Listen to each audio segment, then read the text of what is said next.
Thank you, everyone, for taking the time to tune in today. Today's episode of the Topping Show is proudly sponsored by Topping Technologies.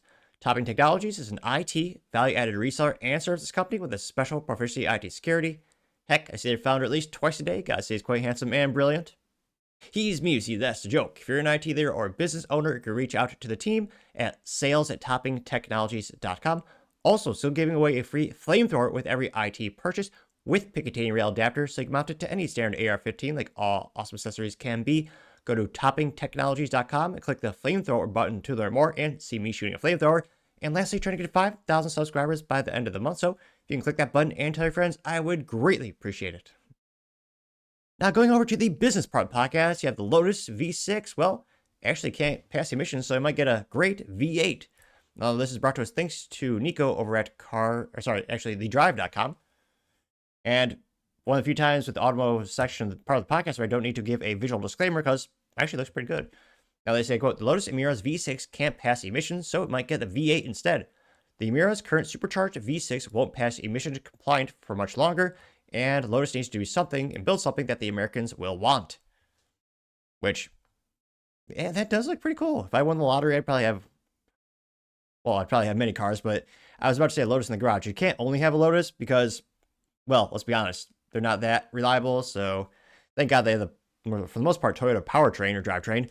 So many of them are, but I think the least kind of peaked in terms of fun and reliability mixture. But I partially digress. The design looks pretty darn cool, though. You know me, I'd rather have a nice green one as opposed to the blue one pictured on the screen. But the yellow brake calipers are a nice contrast, though I'm not sure if they're sponsored indirectly by the University of Michigan. I'm like partially kidding because that's their college colors. Now, they say, quote, Lotus is in a bit of a pickle with their Mira.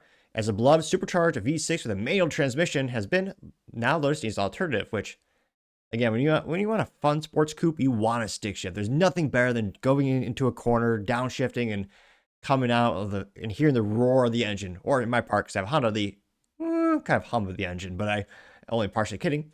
They say that Lotus needs an alternative. The fast 3.5-liter Toyota-sourced engine won't be emission compliant when dictators and tyrants, I meant to say Europe's 7 regulations will take effect in 2026. What's the difference, though?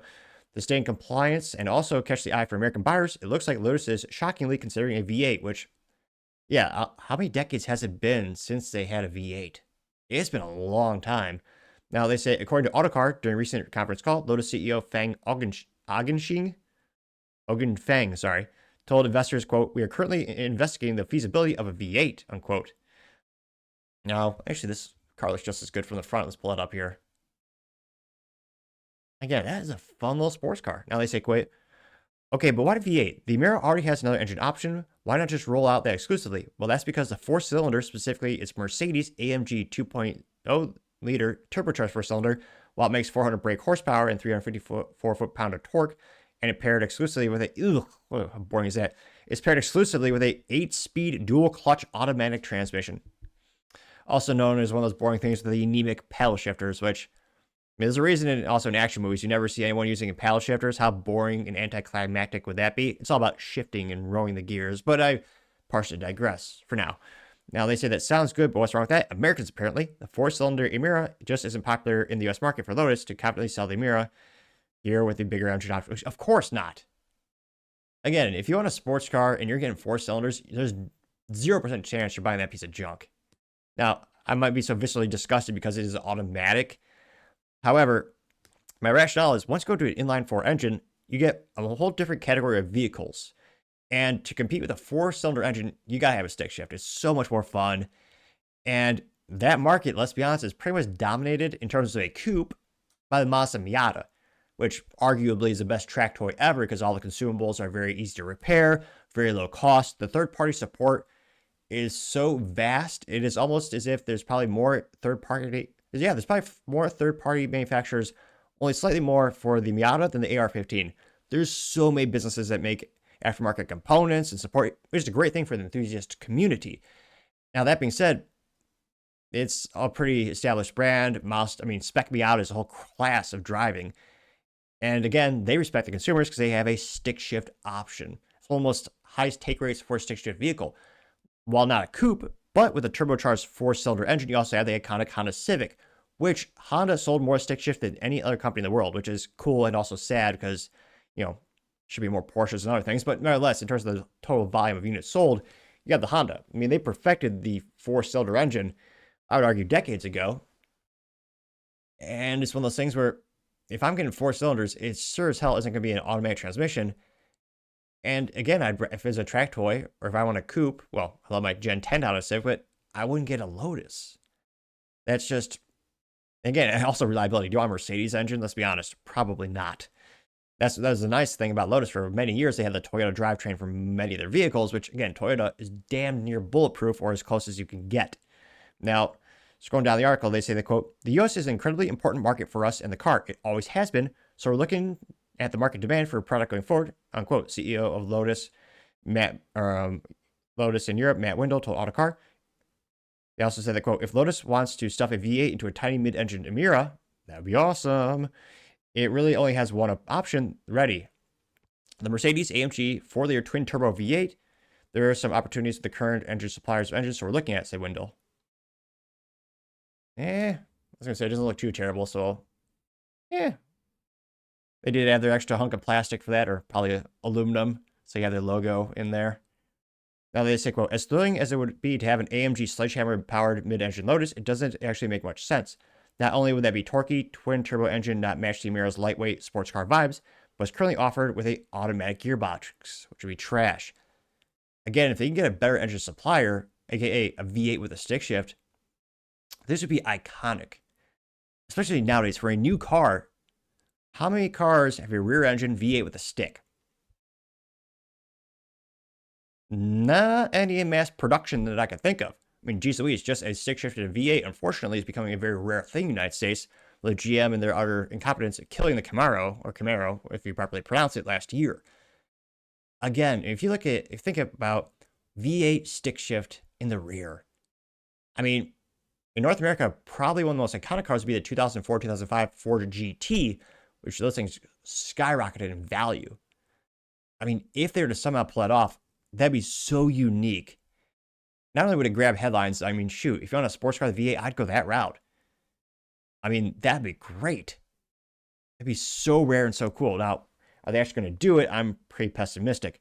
Now, they also say that as part of the V6's charm, that's why it's so popular in the US, it can be shifted manually, especially when you consider that, per Autocar, Qfeng's announcement of the possible V8 was in response to the US dealer asking Lotus for more powerful, more hardcore Emira to take on the Porsche 911 GT3.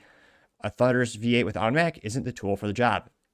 Again, one of the reasons why Porsche is so beloved by the automotive community is they offer the stick shift. The consumers demand it and they listen to them, unlike the executives at GM. The new Corvette being automatic only, still ridiculous.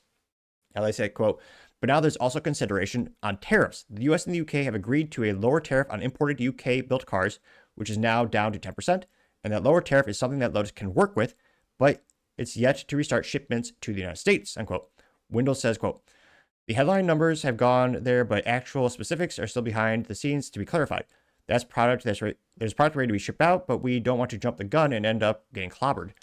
Now here you can see one of those rare things these days. Again, these 27 cars or 27 models of new car in North America you can get with a stick shift.